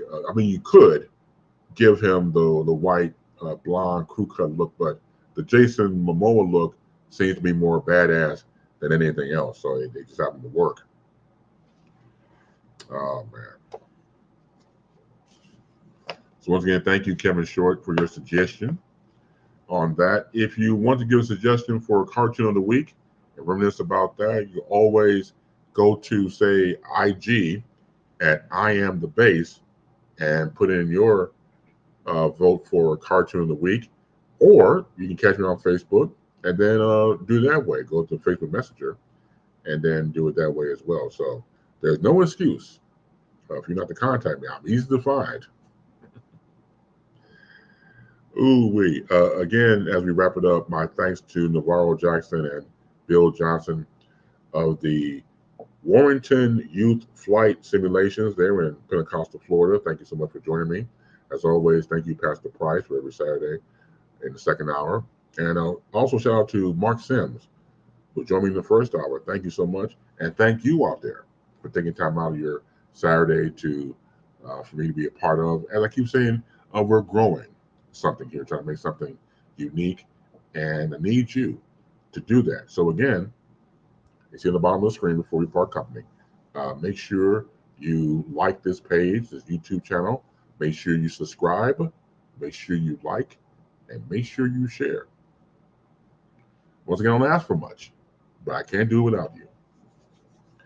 And as I told you before, in the top of the first hour, I have brought back, and is now back in full effect, CBI Chris Space interviews. Catch that going back to Wednesdays at 5 p.m. Eastern, 4 p.m. Central, 2 p.m. Pacific time. And then join me back here for BaseLine Saturday morning, 8 a.m. Eastern, 7 a.m. Central, and Pacific time, just too damn early for 5 a.m. So that's that. My beloved Bear. The Bears play Tampa Bay at Tampa Bay. The Bucks this upcoming Sunday. The Bears now are 0-1. I know it's the first game of the season, going to the second game of the season, but they just stuck up the joint last Sunday up against Green Bay. They stank to be damned. I know Again, we always say, well, it was the first game of the year. You're right, but it was a continuation of last season. I didn't see anything that impressed me as a fan, so hopefully they got their act together for tomorrow. We will see. We will see. Hope my beloved Bear does well, but I don't know until we see it. So, Rasa Ruck, and hopefully praying to the radio and to the football guys. They need both for that to get out and win. My producers, to Webb Adderley and Cynthia Pinky Yvonne, thank you for being my producers for content for this show. As we continue on, it's nice to have a team to work with me. It's always cool being. Continue to be safe, continue to be sound, continue to be healthy, and most importantly, above anything else, continue to be loved. Long live the peace, long live the funk, and more power to you. Have a great weekend and be kind.